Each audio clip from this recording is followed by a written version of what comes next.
박사님 참 바이오스타 관련해서 저희가 연구를 또 많이 하고 질문들이 이렇게 많아서 좀 이렇게 공부를 해봤는데 무엇보다도 이번에 미국에서 알츠하이머 치매 치료 사업 임상을 FDA에서 받으셨다고 하더라고요.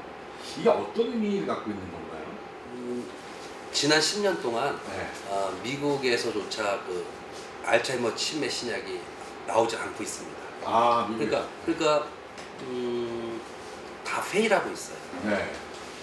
그러니까 미국에서도 볼 때 네. 저희 줄기세포 치료제, 네. 그 아스트로스템, 이 알츠하이머 치료제가 네. 이게 가능성이 있다고 그래도 본 거죠. 그런데 이제 저희가 의미를 두고 있습니다. 왜냐하면 허가를 내줄 때 그냥 내주는 게 아니라 저희가 그동안 연구한 성과를 다 제출을 해요. 네. 동물 시험 결과까지. 예. 그래서 그 결과를 보니까 이거 가능성이 있구나. 예. 이걸 저희가 그 FDA가 예. 그래도 긍정적으로 인식하고 있다 하는데 큰 저는 의미가 있다고 보고요. 예. 두 번째로는 그동안 제가 이 지난 10년 동안의 줄기세포 실용화 연구를 하면서 가장 힘들었던 게 그 안전성에 대한, 특히 정맥투여법에 대한 그 부분에 대해서 많은 그 공격을 받았는데, 요번에 그 임상을 하는 그 알츠하이머 치매 임상 프로토콜을 보면 자기 자신의 지방 줄기세포를 배양해서 2억 셀씩 2주에 한 번씩 10회를 맞는 거예요. 그러니까 그것을 다 저희가 동물 실험 데이터, 기존의 사람의 안전성 데이터 다 냈어요. 그러니까 미국 FDA가 보니까 이 정도면 안전하구나. 그래서 저는 정말 큰 의미라고 보는 게 제가 개발한 줄기세포 정맥투여법에 대한 그 FDA 안전성에 그래도 긍정적인 그 사인이다. 거기에 저는 크게 의미를 부여하고 있습니다. 두 가지 부분은 우리가 세계 1등이 됐어요. 하나는 이 무릎 퇴행성 관절염을 주사로 치료한다. 수술이 아니라 줄기세포 주사로. 주사로서 연고를 다시 재생해서 퇴행관절을 치료하는 그것을 이제 저희들이 제일 앞서 있는 거고요. 두 번째는 이제 정맥내 주사입니다. 그걸 이제 2008년부터 우리가 시작을 했는데 그것 때문에 제가 가장 공격을 많이 당했고 세계적으로도 가장 힘들었어요. 근데 참 감사한 게, 그렇게 말하자면 저희가 퍼스트 무버로 갔던 것이 이제 저희가 한 게 옳다는 게 입증이 돼서 그 환자 본인의 지방 줄기세포를 배양해서 정맥으로 투여를 하는 것이 이게 이제 안전하면서도 많은 질병을 효과를 볼 수 있다는 가능성을 저희가 그래도 세계 최초로 그리고 가장 많이 지금 저희가 지금 저도 벌써 72회를 맞았지만 우리 전 세계 사람들로서는 한 6만 회 정도의 우리가 경험을 갖고 있어요. 6만 회. 진짜 현재는 유일하죠. 그러면 지금 아까 말씀하신 내용 중에 그 줄기세포를 이제 배양해서 무릎 퇴행성 관절에 시술하는 방법, 이거는 국내에서는 안 되는. 국내에서는 의약품으로 허가를 받아야 되기 때문에 올해 이제 지금 이제 다행히 작년에 법이 바뀌었어요. 고시 변경이 돼서 이제 이번 2월달에 이제 식약처에 사전 검토 신청을 하고 3월 말에 정식 허가 신청. 그 바이오스타의 그 줄기세포, 성체 줄기세포 기술을 보는 그 시각들은 어떤가요? 느끼시기에. 저 생각은 이제 이렇게 바뀌는 중간이다. 그러니까 예를 들면 이런 거죠. 2015년까지는 2단아. 그러니까 이 줄기세포 합계와 이 산업계 2단아였어요.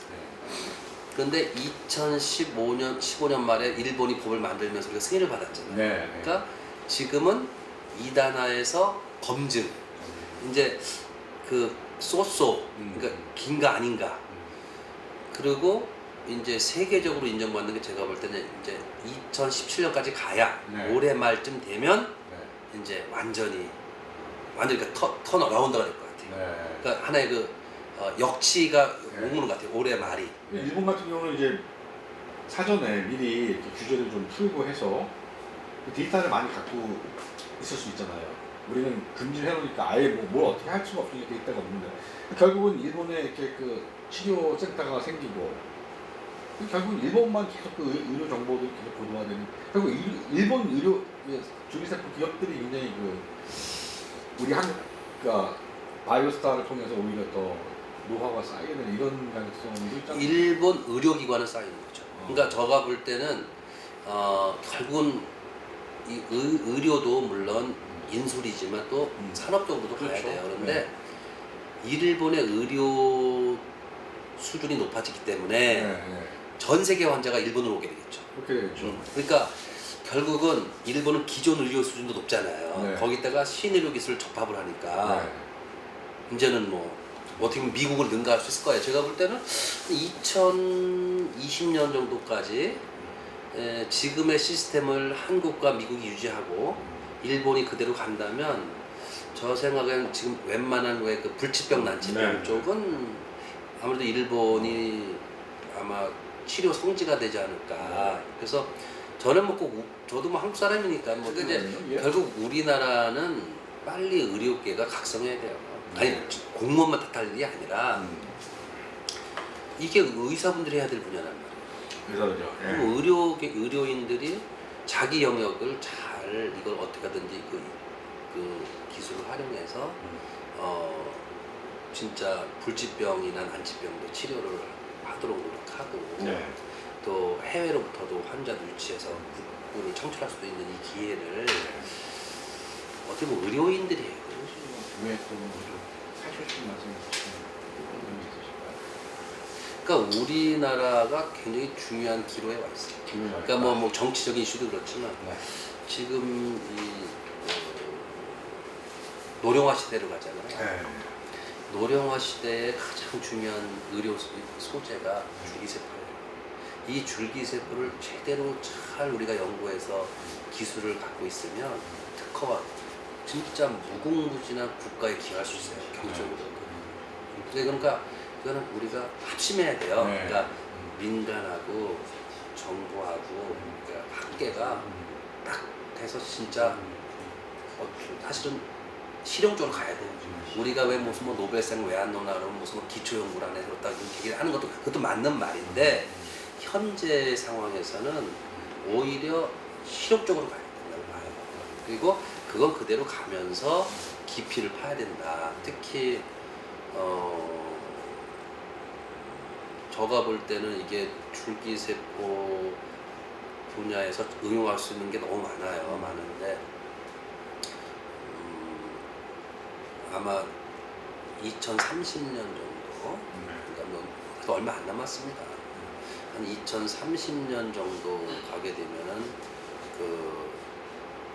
이 지금 줄기세포 시장 자체가 실제로 이런 뭐 반도체 이런 시장 정도 될 거예요. 네. 저도 사실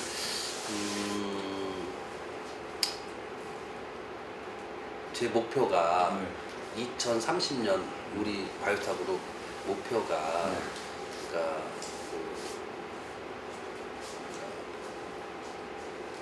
우리나라 매출로다 기준으로 따지면 한 20조거든요. 20조 정도 되거든요. 이제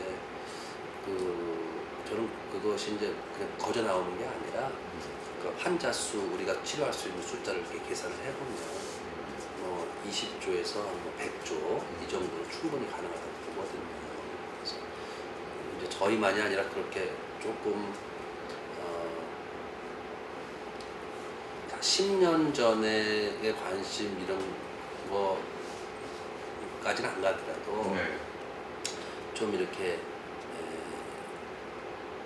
열심히 하는 사람들에게 이렇게 돌 던지지는 말고 이렇게 열심히 하는데 이렇게 기도와 격려해 주는 걸로 바뀌어야 되지 않느냐. 특히 일단 우리 그 정부가 좀 이렇게 좀 태도를 조금 이렇게 선회할 필요가 있어요. 전형적으로 돈을 대주는 것보다 오히려 그런 정책적인 부분을 사실은 선회할 필요가 있죠. 하겠습니다.